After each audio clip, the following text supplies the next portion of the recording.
Hello and welcome to Aston Answers. I'm Daniel Martin, partner here at Aston Digital, and again I'm here today to help answer some of your curly digital marketing questions. Got a couple of crackers here today for you, so keen to jump right into it. Firstly, Chris here has asked us, what tools should I be using for analysis of technical structures of my website? So I think what that means there is, what tools should I use for SEO technical analysis? There's a really good one here that many people don't actually think about, and it's called Google Page Speed Insights.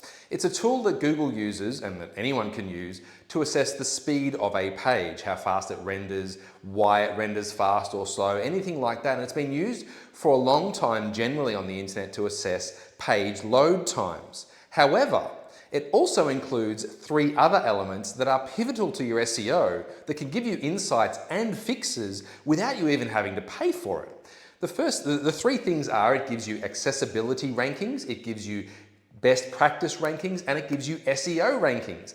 In those rankings, it quite literally tells you what you need to fix to rank better, and the score is between 0 and 100, and you'll see as you fix each of those things, your score goes up and up and up. The reason this tool is probably not so well used is it won't assess an entire website for you and give whole broad reaching recommendations. It gives you technical analysis of each page that you stick in there, which means when you've chosen to optimize a particular page, grab that URL, stick it into Google Page Speed Insights and see what it says. Then progress through each of its recommendations and fix them one by one. Often as you fix them, it will actually positively impact other pages too. So there's benefit in doing that on its own, but you will find you can quickly get your meter from 0 or maybe 50 or 60 up to 100 simply by fixing things that it tells you to do. These have a direct positive impact on your search engine rankings because this is Google telling you, here's the things you need to do to fix your site to make it rank better. It's straight up that easy.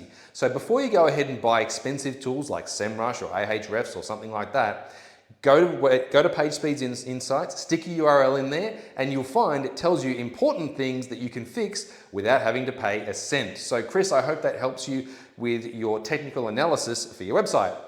Second one here, this is a favorite of mine. It's a very difficult one to answer, so I'm going to try and give the brief version. Molly has asked us here, my follower numbers aren't growing on Instagram, what do I need to do?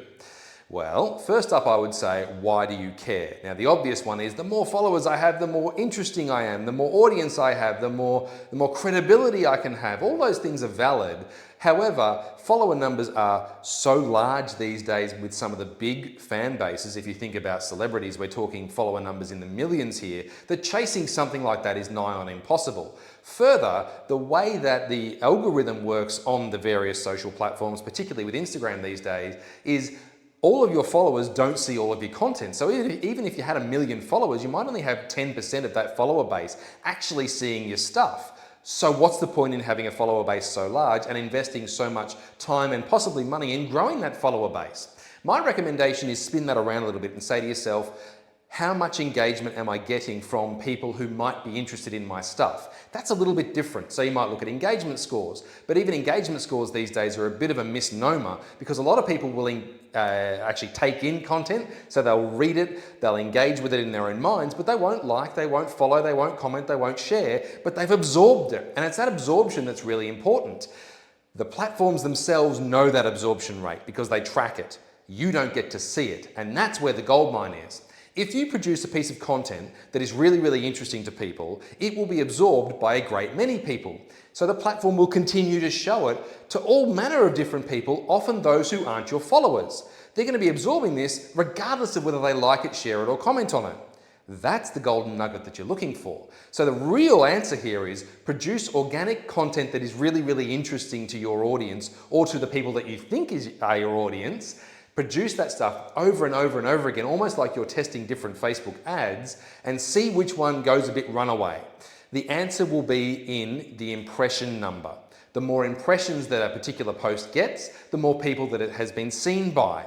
Irrespective of whether there are high engagements, that impression number doesn't lie. That is ultimately the algorithm telling you this bit of content's really good and we've shown it to many, many, many more people and we will continue to do so. So don't worry about your follower number, focus on that impressions and reach number for each post. That's where the real goldmine sits. So Molly, I hope that helps you a little bit. I wouldn't focus too much on your follower number on Instagram. Focus more on your reach and impressions per post. Making great organic content is really where the golden nuggets are. That's been Aston Answers for today. If you've got any questions for us, please jump onto our website. You'll find a link at the top of the webpage allowing you to ask a question. We'll answer any questions that you send us. We'll reply via email with as much detail as we possibly can. We may even record a video for you, and we may include your question in one of our videos as you're seeing right here today. So jump on the website, ask a question. We'll answer as much as we possibly can. I'm Daniel Martin. This has been Aston Answers, and we'll see you at the next one.